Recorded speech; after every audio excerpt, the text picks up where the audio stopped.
বন্ধুরা আপনাদেরকে স্বাগত জানাই কম্পিউটার হাউসে। আজ এই ভিডিওতে আমরা আলোচনা করব যে কিভাবে আপনি বাড়ির খাজনা জমা করবেন অনলাইনের মাধ্যমে।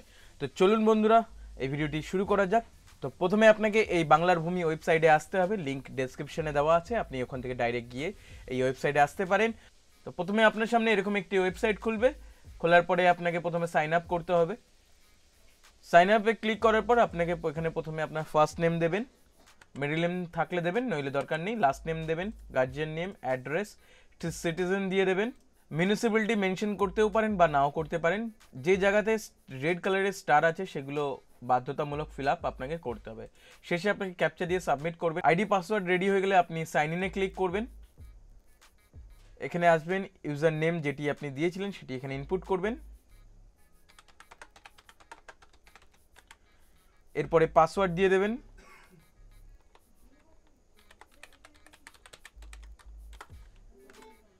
এরপরে ক্যাপচা দেবেন। তো বন্ধুরা আপনার সামনে এরকম একটি ওয়েবসাইট খুলবে। এরপরে আপনাকে সিটিজেন সার্ভিসে ক্লিক করতে হবে। এরপরে আপনি অনলাইন অ্যাপ্লিকেশনে ক্লিক করবেন। তারপরে আপনি ল্যান্ড রেভিনিউ বা এই যে খাজনা অ্যাপ্লিকেশন যে অপশনটা রয়েছে এখানে ক্লিক করবেন। তো বন্ধুরা আপনার সামনে এরকম একটি ইন্টারফেস আসবে। এখান থেকে আপনি প্রথমে ডিস্ট্রিক্ট সিলেক্ট করবেন। আপনার যে ডিস্ট্রিক্ট থেকে আপনি এটি জমা করবেন সেই ডিস্ট্রিক্টটি প্রথমে সিলেক্ট করুন। যদি আপনি কলকাতা থেকে আসছেন তো এখানে একটি অপশন রয়েছে 19 নম্বরে কলকাতা বলে। কলকাতা সিলেক্ট করার পর ব্লক সিলেক্ট করলে কোনো কিছু আসবে না। সেক্ষেত্রে আপনি কলকাতার মানুষদের জন্য বিশেষ করে এখানে সাউথ 24 পরগনাতেই সিলেক্ট রাখতে হবে। এরপর আপনি ব্লককে ক্লিক করবেন। এরপরে আপনি একদম নিচের দিকে 30 নম্বরে দেখতে পারবেন কলকাতা লেখা আছে। তো বন্ধুরা এখান থেকে কলকাতা সিলেক্ট করলেন। এরপরে মৌজা সিলেক্ট করবেন। আপনার যে মৌজা রয়েছে সেই মৌজাটি এখান থেকে বেছে নেবেন। অ্যাপ্লিকেন্ট টাইপের এখানে দুটো অপশন, সেলফ অ্যান্ড আদার্স। আপনি যদি নিজের জন্য করছেন তবে সেলফ রাখবেন, আর এখানে সম্পূর্ণ ফিল আপটি করবেন। নাম, last name, father name, address, এবং এখানে একটি মোবাইল নাম্বার দেবেন। তার মধ্যে ওটিপি যাবে, ওটিপি এখানে ইনপুট করবেন। ইমেল অ্যাড্রেস দেবেন, তারপরে এখানে ইমেলের ওটিপিটি দেবেন। আধার নাম্বার অপশনাল রয়েছে, দিতেও পারেন বা নাও দিতে পারেন। এরপরে এখান থেকে জেন্ডার আর কাস্ট সিলেক্ট করে দেবেন। তো বন্ধুরা এটি সম্পূর্ণ ফিল আপ হয়ে গেলে আপনি নিচে আসবেন। তো বন্ধুরা এখানে রেভিনিউ ডিপোজিশন যে অপশনটি রয়েছে এখানে আপনার রিলেশনশিপ প্রথমে সিলেক্ট করতে হবে। এখানে সেলফ যে অপশনটি রয়েছে এখানে সিলেক্ট রাখবেন।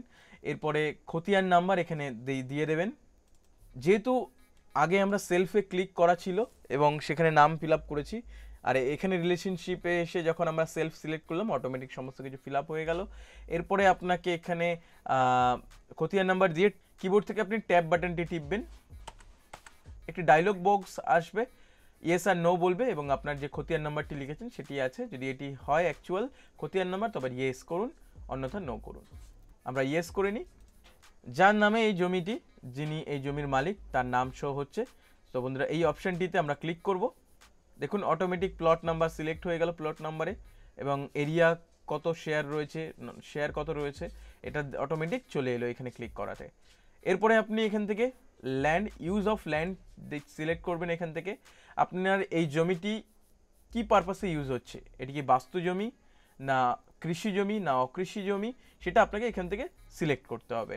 তো কৃষি জমির ক্ষেত্রে কোনো ট্যাক্স হয় না, তো আপনাকে অকৃষি রাখতে হবে বা বাস্তু বা অন্যান্য যে অপশানগুলো রয়েছে আপনার প্রথমে আপনি জেনে নেবেন। তারপরে আপনি এটি এখান থেকে সিলেক্ট করবেন কি পারপাসে এই জমিটি ইউজ করা হচ্ছে। আমার ক্ষেত্রে আমরা সিলেক্ট করে নিয়েছি। এরপরে আপনাকে এই অ্যাড প্লটে ক্লিক করতে হবে। অ্যাড প্লটে ক্লিক করার পর নিচেই প্লটটি অ্যাড হয়ে গেল। এরপরে আপনাকে এখানে দেখুন আনরেকর্ড প্রপার্টি ডিটেলস একটা অপশন রয়েছে।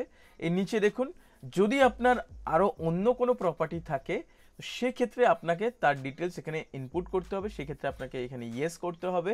তারপরে এখানে ডিটেলসগুলো ফিল আপ করতে হবে, deed number, date, plot number সব কিছু এখানে মেনশন করতে হবে। যদি না থাকে তো নোই রেখে দেবেন। এরপরে প্রসিড ফার্দারে ক্লিক করবেন। এখানে দেখুন আরেকটি ডায়লগ বক্স এসছে, do any of your family member have any land. যদি হ্যাঁ হয় তো ইয়েস করুন, নইলে নোতে ক্লিক করুন। আমার ক্ষেত্রে নোতে ক্লিক করলাম। এরপরে দেখুন এখানে last revenue paid up to যে অপশানটি রয়েছে, এখানে আপনি গত বছর বা গত 2 বছর আগে বা 3 বছর আগে লাস্ট যে পেমেন্ট করা হয়েছিল বাংলার সাল হিসাবে তখন কত তারিখ ছিল সেটি আপনাকে এখানে দিতে হবে। সেটি কোথায় পাবেন? তো বন্ধুরা, আপনার ডান দিকে যে ছবিটি দেখতে পাচ্ছেন, এই ছবির মতনই দেখতে কিছুটা পেমেন্ট স্লিপ হয় বা খাজনার রসিদ হয় ম্যানুয়ালি জমা করলে। তো এইরকম একটি যদি থাকে আপনার কাছে, তো এখানেই দেখবেন বাংলা সন মেনশন করা আছে, সেখান থেকে আপনি চুজ করে নেবেন। আমরা গত বছর পেমেন্ট করেছিলাম, সেক্ষেত্রে আমরা লাস্ট যে ইয়ারটি রয়েছে সেটাই আমরা দিয়ে দিয়েছি। এবার দেখুন উপরের দিকে যে রেভিনিউ রিসিপ্ট নাম্বার রয়েছে, এটা আপনার ক্ষেত্রে অন্যরকম থাকতে পারে, তো আপনি সেটিকে এখানে টাইপ করে দেবেন। এরপরে যে ডেটে এটি জমা পড়েছিল সেই ডেটটি এখান থেকে সিলেক্ট করবেন। বন্ধুরা, ডেটটি সিলেক্ট করার পর পিডিএফটি অর্থাৎ গত বছরের যে রিসিপ্ট রয়েছে সেটিকে প্রথমে স্ক্যান করে নেবেন 2 MBর মধ্যে, এটিকে পিডিএফ ফাইল বানিয়ে এখানে আপলোড করতে হবে আপনাকে। এরপরে নিচে আসবেন, এখানে ক্যাপচাটি দিয়ে দেবেন। ক্যাপচা দেওয়ার পরে এই বক্সে ক্লিক করবেন। তো বন্ধুরা, এরপরে আপনার সামনে এরকম একটি ডায়লগ বক্স আসবে যে আপনার কাছে প্রিভিয়াস কোনো পেমেন্ট রিসিপ্ট বা খাজনার রসিদ আছে কিনা সেই বিষয়ে এখানে জিজ্ঞাসা করছে। আপনি ইয়েসে ক্লিক করবেন, এরপরে আপনি সাবমিটে ক্লিক করবেন। তো বন্ধুরা, এরপরে আপনার সামনে এরকম একটি সাকসেসফুল মেসেজ আসবে। তো আপনাকে কত টাকা জমা করতে হবে সেটি এখানে লেখা রয়েছে এবং এখানে একটি অ্যাপ্লিকেশন নাম্বারও চলে আসবে। প্রয়োজনে আপনি এটিকে কপি করে নিতে পারেন, তারপরে আপনি ওকেতে ক্লিক করবেন। তো বন্ধুরা, এরপরে আপনি ফিস পেমেন্টে ক্লিক করবেন। আপনাকে সরাসরি সেই ফিস পেমেন্টের জায়গাতে রিডাইরেক্ট করা হবে। এখানে দেখবেন অ্যাপ্লিকেশন নাম্বারটাই রয়েছে। এরপরে আপনাকে ক্যাপচাটি এখানে টাইপ করতে হবে। এরপরে আপনি ভিউতে ক্লিক করবেন। যার নামে অ্যাপ্লিকেশন করা হয়েছে তার নামটি চলে আসবে, তারপর তার নিচে দেখবেন অ্যাপ্লিকেশন ডেট চলে আসবে এবং কত টাকা প্রসেসিং ফিস লাগছে সেটাও এখানে দেখতে পারবেন। এরপরে আপনি নিচে আসবেন। নিচে আসার পরে দেখতে পাবেন এখানে আপনার কাছে পেমেন্ট প্রসেসিংয়ের জন্য অর্থাৎ জিআরআইপিএস এর যে থ্রুতে যে পেমেন্ট করতে হবে আপনাকে, সেটার কি কি অপশন রয়েছে সেটি আপনি দেখতে পাচ্ছেন। Net banking, counter payment, debit card payment, SBI ইপে। তো আপনার যেটি সুবিধা হবে আপনি সেই বক্সে ক্লিক করে আপনি কন্টিনিউতে ক্লিক করতে পারেন। আমাদের ক্ষেত্রে আমরা এসবিআই ইপেতে ক্লিক করব, তারপরে কন্টিনিউ। সো এরপরে আপনার কাছে এরকম একটি অপশন চলে আসবে, পেমেন্ট থ্রু জিআরআইপিএস এর অপশনে এরকম একটি ডিটেলস দেখতে পারবেন। এরপরে কন্টিনিউতে ক্লিক করবেন।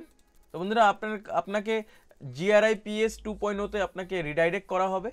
নিচের দিকে নামবেন, ডিপোজিটের ডিটেলস আপনি এখানে দেখতে পারবেন। তার নিচে দেখবেন ডিপার্টমেন্ট ডিটেলসগুলো রয়েছে, দেখবেন আপনি কত টাকা পেমেন্ট করছেন সেটি এখানে লেখা রয়েছে, 94 টাকা আমার ক্ষেত্রে, আর আপনার ক্ষেত্রে আপনার অ্যামাউন্ট এখানে শো হবে। এরপরে ভেরিফাই অ্যান্ড চেকে ক্লিক করবেন, নেক্সটে ক্লিক করবেন, পেমেন্ট মোড এখান থেকে সিলেক্ট করবেন। এসবিআই ইপেতে ক্লিক করলাম, পে থ্রু অপশানে যেটি রয়েছে পেমেন্ট ব্যাঙ্ক গেটওয়ে বা ব্যাঙ্ক এখানে সিলেক্ট করলাম। এরপরে আপনি নেক্সটে ক্লিক করবেন। আপনার সামনে এরকম একটি সাকসেস মেসেজ আসবে। তো বন্ধুরা, আপনি প্রথমে এই জিআরএন নাম্বারটি কপি করে নেবেন, কপি করে আপনার কাছে সেভ করে নেবেন, তারপরে ওকেতে ক্লিক করবেন, তারপরে একদম নিচে আসার পরে পেমেন্ট নাওতে ক্লিক করে দেবেন। আপনাকে ব্যাংকিং পোর্টালে রিডাইরেক্ট করা হবে।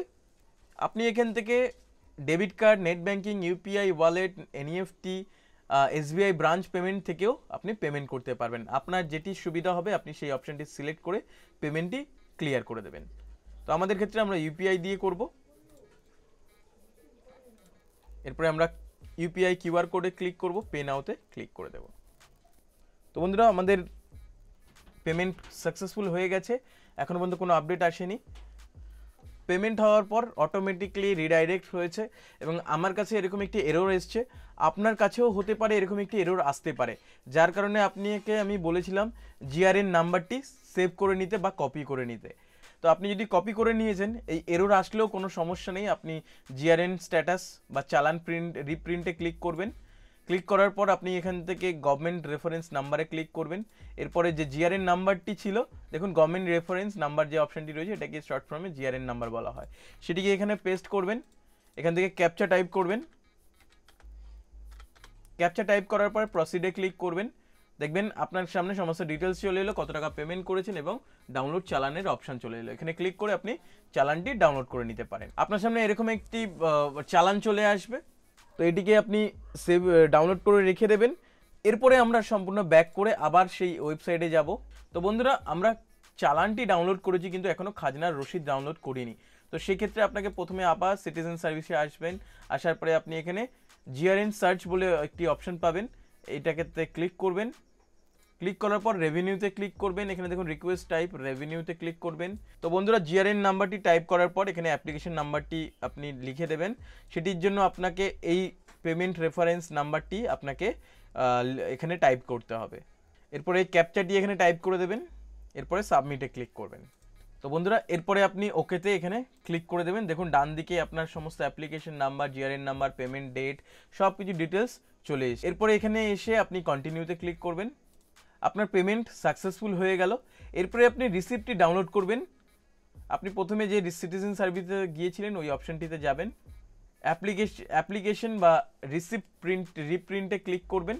এরপরে এখান থেকে অপশানটি সিলেক্ট করবেন রেভিনিউ রিসিপ্ট। এরপরে আপনি অ্যাপ্লিকেশন নাম্বারটি এখানে দিয়ে দেবেন, অর্থাৎ এই পেমেন্ট রেফারেন্স নাম্বারটি আপনাকে ওখানে দিতে হবে। অ্যাপ্লিকেশন নাম্বারটি দেওয়ার পরে আপনি এখানে খতিয়ান নাম্বারে আসবেন, খতিয়ান নাম্বার দেখবেন অটোমেটিক শো হবে, এই অপশানটিতে ক্লিক করবেন। এরপরে ক্যাপচাটি দিয়ে দেবেন, ক্যাপচা দেওয়ার পরে সাবমিটে ক্লিক করবেন। এরপরে আপনি রিসিপ্টটি ডাউনলোড করতে পারবেন। তো এই ধরনের আপনার কাছে রিসিপ্ট আসবে। এই রিসিপ্টটি হচ্ছে আপনার এবছরের খাজনার রসিদ। তো বন্ধুরা ভিডিওটি ভালো লাগলে ভিডিওটিকে লাইক করবেন, শেয়ার করবেন এবং আমাদের এই ইউটিউব চ্যানেলটিকে সাবস্ক্রাইব করতে ভুলবেন না।